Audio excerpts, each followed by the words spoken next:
Okay. Welcome back, everyone, to another session of the String Fino seminars. Today, we have as a first speaker Stefano Lanza from University of Hamburg, who's going to be telling us about neural network learning and quantum gravity. So if you want to go ahead and share your slides, Stefano. Yes, sure. Oh. Can you see that?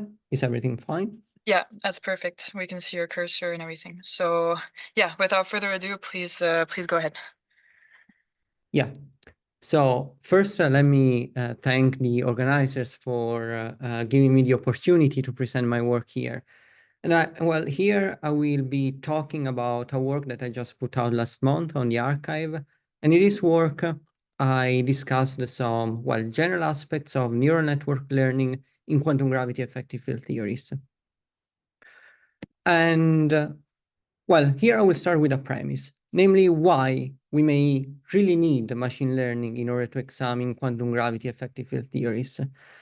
Well, perhaps one of the main reasons is that the string theory landscape is, very, very vast. The number of consistent string theory vacui is very wild, according to some estimates. For a given class of compactifications, the number of these consistent string theory vacui is around 10 to the 500. But however, there are even some estimations that set this number at much wilder values, by several order of magnitudes higher. And the moral is just that the string landscape is definitely too vast for a systematic exploration. But in turn, on the other hand, this makes the string landscape, let's say, a fertile ground for an exploration via machine learning techniques. In fact, what we can do is to consider some samples of these string theory vacua and consider them as big data sets that then we feed to machine learning algorithms in order to extract relevant information out of those. Let me also say that this machine learning approach could be, very beneficial also for the Swan plane program. For instance, by using machine learning techniques, we can test some existence conjecture by using some supervised techniques so that we can check whether these conjectures are actually true, at least from a statistical perspective. Or on the other hand, we can also use unsupervised techniques in order to uncover new common features that could emerge in the string landscape. And so we could use these common features in order to eventually propose new conjectures. And in this talk, I will address the following question. So we really need machine learning in order to examine quantum gravity effective field theories. But what can we actually learn in quantum gravity effective field theories? Well, I will address this question by using three key tools. Firstly, we will need a proper mathematical definition of learning. We need, let's say, to specify what we mean when we say that we have learned something. Then we will need some quantities that are called shuttering dimensions. Roughly speaking, these will tell us how precise a model can be. And then we will use some ominimal structures that will tell us which functions we should expect in quantum gravity effective field theories. Let me also state that here in this talk, I will just focus on supervised problems, which can be mostly of two classes. This can be, for instance, binary or Boolean problems. These are problems that can be answered just with a yes or a no. Or regression problems, where we wish to predict some real quantities. The output in this problem is a real quantity, in a sense. And just to have an example of a problem of the first kind in mind, we may consider an effective field theory with a given scalar potential, this V that depends on the scalar fields of the theory and on some parameter C. And we may ask whether an effective field theory of this sort accommodates or not for a slow roll inflation. And we should expect that for some values of the parameters, inflation may be allowed, while for some other values of the parameters, inflation may not be allowed. So yeah, at least at a very first stage, this is a Boolean problem that can be answered with a yes or no, depending, of course, on the values of these parameters. And well, let me first introduce you the first ingredient that we will need, namely a proper mathematical definition of learning. Preliminarily, we need to specify the learning framework within which our machine learning algorithms operate. And the first thing that we need is a data space. This is the product of two spaces, this X and Y. X is the input or coordinate space. In general, this is a compact subset of our N. And then we have Y. Y is the output or the label space.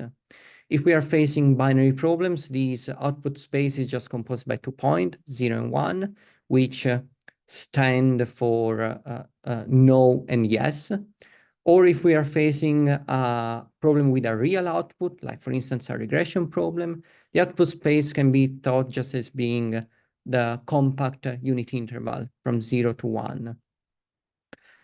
And we have a data set. The data set is what is fed to the algorithm in order, in the end, to obtain a model.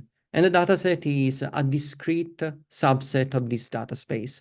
For instance, in the problem that I considered before, the inflationary problem, the input or coordinate space is given by the parameter space, spanned, for instance, in this case, just by C1 and C2. And the label space is given by the fact of whether at these points we may or may not have inflation. And so the data set is composed just by the set of all these points. Then we also need a set of functions among which eventually our model resides. These functions have a domain in the input or coordinate space and have their values in the output space.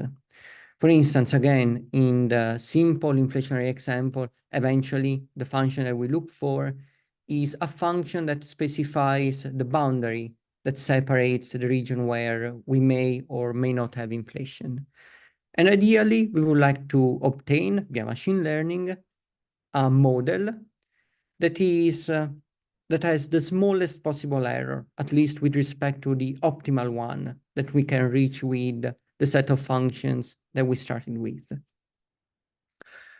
Now, with these definitions in mind, we can define a learning algorithm. This is a function that has domain in the data space, and it produces a function in the set that we started with. And this has the following property. If we consider a data set of length m, so this data set would be composed by all these tuples made up by coordinates and outputs or labels, then if this data set is sufficiently large, then the error of the function produced by this algorithm is very, very close to the optimal one. And of course, this is, let's say, a statistical statement. So it comes with a probability, let's say 1 minus delta, where this delta is a confidence parameter. And well, if this is realized, we say that this set of function is learnable. So in other words, a learning algorithm is capable of finding a model that has arbitrary precision with respect, of course, to the optimal error within this set of functions we started with, and of course, provided that the data set is large enough.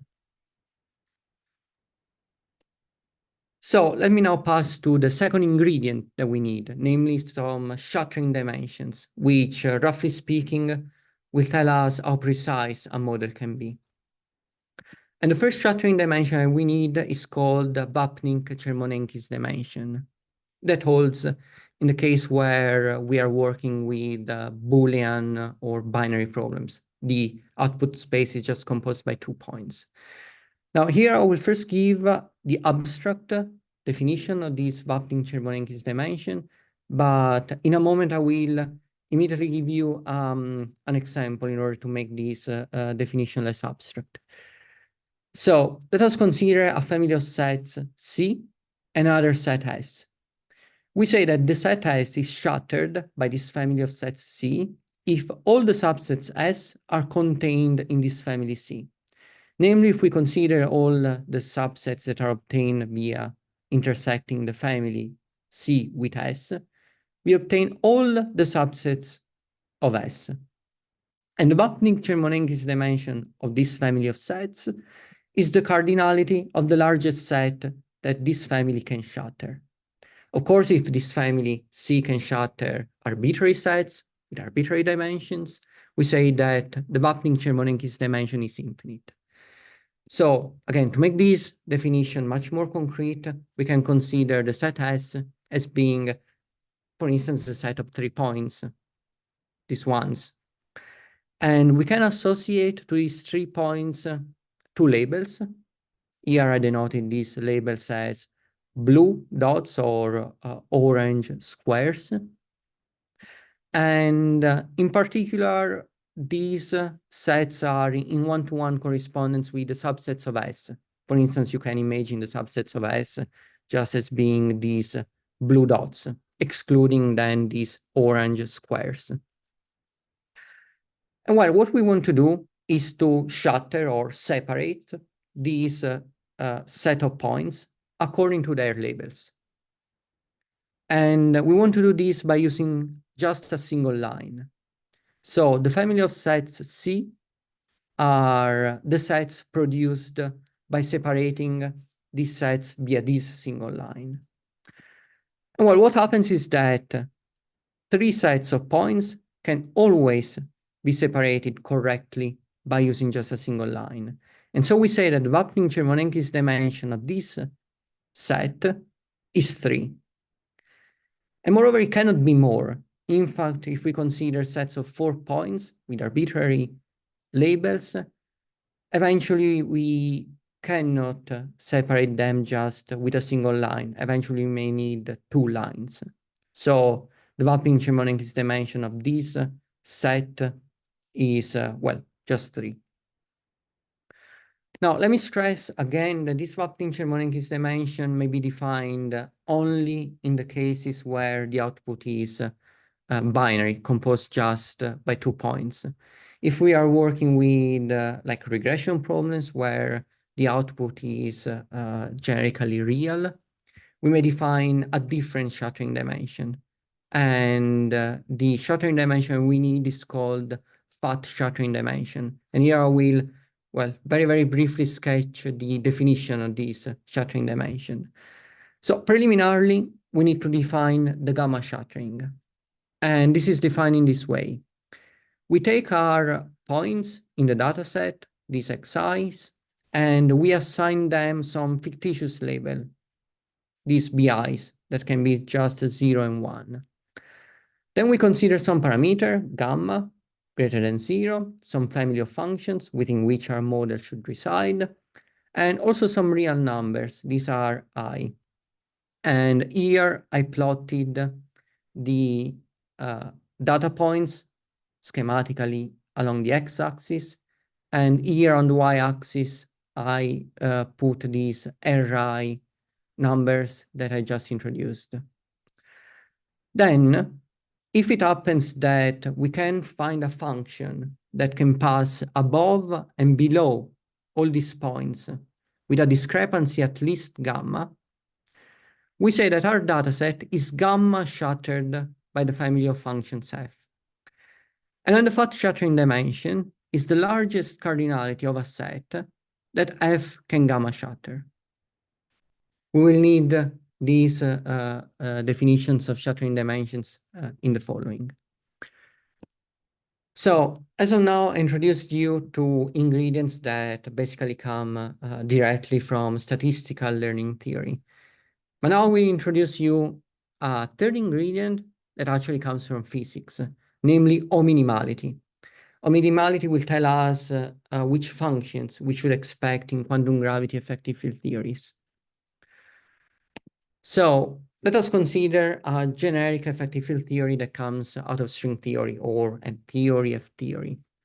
So in the effective action here, I am including gravity, of course. I am including also some scalar fields, this phi A, that come with a field space metric, this GAB, that depends eventually on these scalar fields phi I, and it may also depend on eventually some geometrical parameters that here I am generically denoting as lambda. We may also have some gauge fields that can be abelian or non-abelian. And here we may have their gauge kinetic matrix. We may also have a scalar potential, so eventually these phi I may be general pseudo-moduli of our theory. And let me also stress that here in this action, we can also add, well, any other ingredient. For instance, we can add fermionic fields, and it is also not strictly important whether this action is supersymmetric or not. It can well be also a non-supersymmetric action coming from some compactification of string theory. Now, the tameness conjecture that was proposed by Thomas Grimm, well, roughly 3 years ago, says that all the couplings and interaction that appear in all the consistent effective field theories coming from string theory have to be tame, or they have to be definable in a given or minimal structure. Concretely, this means the following. Let us consider any coupling that appear in this action. I will generically denote this coupling as G phi lambda. It can be, for instance, an element of this field space metric, an element of this matrix, this gauge kinetic matrix. It can be the scalar potential itself, or, well, any other coupling that appears in this effective field theory. And well, according to this conjecture, any of this coupling has to be expressed in terms of a finite number of loci that are constructed in this form. These loci are made out of this polynomial, pi or qj, that are set to 0 or greater than 0. So let's say roughly these are semi-algebraic loci. And in these polynomials, there are the fields, there are the geometrical parameters of our theory. There can be some additional auxiliary variables, these x's. These may just be necessary in order to recast the coupling exactly in this form. Let me just quickly mention that if our minimal structure is quantifier free, eventually you can just remove these x's. Then we have the coupling G itself, and here we have some restricted analytic functions that are defined in terms of these variables that appear here. Now, Stefano, can you yeah, tell us PI and QJ are what here? polynomials. Finite order polynomials, or? Yes, yes, indeed. In terms of all these things that appear here. Okay, thank you. Yeah, I don't know, are there other questions about this? I will make this concrete in just a second. Okay, so to make things even more concrete, this tameness conjecture can be understood in the following fashion. Couplings need to have just regular monotonic tails. And moreover, they can have only a finite number of critical loci. So for instance, a function of this form that is very regular, it has just a finite number of critical points, is tame, and so it is allowed by this tameness conjecture. But on the other hand, functions that have an infinite number of critical points, for instance, periodic functions, are not allowed. Now, I introduce you the 3 ingredients that we need. So we can now combine all these 3 ingredients and finally answer the question that I posed at the very beginning. Namely, what can we learn in quantum gravity effective field theories? And well, here there are 2 key observations to make. So we have just seen that in quantum gravity effective field theories, only tame couplings should appear. And so it does make sense that the set of functions among which our model resides should also be tame and definable in these minimal structures. So the function that we look for, defined with, say, domain in the coordinate space and with values in the output space, has to be tame. And so it has to have regular tails and it has to be non-periodic. Moreover, and this is, well, a mathematical result, in every minimal structure, we have finite Vapnik-Chermonenkis dimension. This result is proved in mathematical literature. And moreover, every minimal structure is expected to have a finite shuttering dimension. This result is not strictly proven in mathematical literature, but, well, it is expected to happen. Indeed, roughly speaking, let me also say that if these shuttering dimensions are infinite, this would also mean that we would need an infinite amount of information in order to define these functions. And well, this would go against the minimality hypothesis, according to which we just need a finite number of loci to define these functions. So with these two key observations in mind, we can employ the fundamental theorem of statistical learning. So let us consider a set of functions with binary output. For instance, this binary output can be just 0 and 1. Then according to this theorem, this set of functions is learnable if and only if f has finite Vapnik-Chermonenko dimension. And moreover, this theorem constrains the complexity of the dataset. This complexity, namely the length of the dataset, has to be bounded by these quantities that depend on the error that we are committing with respect to the optimal one and the confidence parameter. But we have just seen that this hypothesis is always realized in quantum gravity effective field theories. And so we conclude that in every low-energy effective theory of quantum gravity, any binary classification problem is learnable. Of course, in defining this binary classification problem, we should also use tame quantities.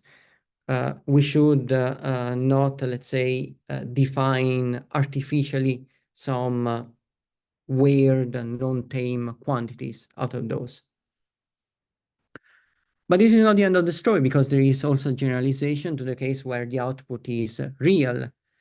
In fact, let us consider a set of functions now with domain in the compact unity interval from 0 to 1.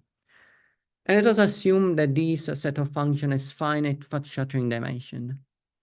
Then f is learnable, and the sample complexity is also bounded in this fashion that depends again on the error that we are committing and on the confidence parameter. And so, similarly, we conclude that in every low-energy effective theory of quantum gravity, any regression problem defined out of these tame interactions that appear in the theory is learnable. And while the problems that can be learned in quantum gravity can be several. For instance, I have already mentioned to you the inflationary question, namely, can an EFT support inflation for some choice of parameters? Or for instance, other problems that are learnable are regression problems, for instance, to predict the behavior of some gauge coupling that appears in the effective field theory. Or, as I did in a paper some months ago, we can study which kinds of states this breaks down the effective field theory, states that come from the ultraviolet completion of the theory. These are all examples of problems that, according to the theorems that I have just showed you, can be learned. So, to conclude, what I try to show you is that several supervised problems in quantum gravity effective field theories, binary problems of regression, interpolation problems, can be learned. And let me stress again that the fact that these problems are learnable is while deeply connected to the geometrical structures that emerge in quantum gravity effective field theories, namely these ominimal tame structures. So in a sense, these ominimal tame structures justify and promote the usage of machine learning techniques for investigating quantum gravity effective field theories. Let me just say, to conclude, that in the future it would be great first to extend these learnability results also to like unsupervised techniques that here I have excluded systematically. But it will also be great to check whether we can use these statements to see whether some swampland conjectures can be learned. And it would also be great to check whether these statements are related with, let's say, more theoretical concepts in model theory, like, for instance, decidability, or with other issues that could emerge in working with machine learning algorithms, like, for instance, the halting problem. So yeah, this concludes what I would have liked to tell you. So yeah, thank you very, very much for your attention. And of course, please feel free to ask me any question, comments, or doubts that you wish. Great. Let's all thank Stefano for the great talk. And I see we have a question from Harvard. Please just. I had one quick question. Yeah. So you explained this very nice technology, like these shattering dimensions and all these things. But could you elaborate maybe a little bit about how you can now use this to apply it to physical couplings and maybe separate certain regimes in the landscape, that sort of thing? I kind of missed that. Like what like some concrete thing that you consider in like studying like where inflation happens or not, for instance? Yeah, so let me first state that with respect to these theorems, these shuttering dimensions enter, well, I would say from a theoretical perspective, not, let's say, from, yeah. So we need them in the hypothesis in order to prove these theorems. But, well, about their practical usage in the way that you say, well, this is a much more, let's say, delicate issue, in the sense that, for instance, let me take, for instance, this problem here. Here, basically, what I was trying to do was to separate these problems, was to separate these points into 3 regions, according to their labels. Now, since here we have so many points, we should not expect that the shuttering dimension here is finite. Or, let's say, it is not just simply 3, as in the example that I showed you before. But still, we can have some machine learning algorithm that somehow separate this region with some mistakes. So let's say from a practical perspective, these shuttering dimensions can be examined, can be used, but from a machine learning perspective, you do not care too much about the precise value of this shuttering dimension, also because your algorithm would commit mistakes, while the shuttering dimension is defined by the fact that you do not want to commit mistakes, in a sense. I don't know if I explained myself properly. I think I have a little bit of a better picture. Thank you. Are there any other questions? Then in view of time, maybe we can thank Stefano again for the great talk. Yeah, thank you indeed for the invitation here. Of course. And then we'll go on to our next speaker, which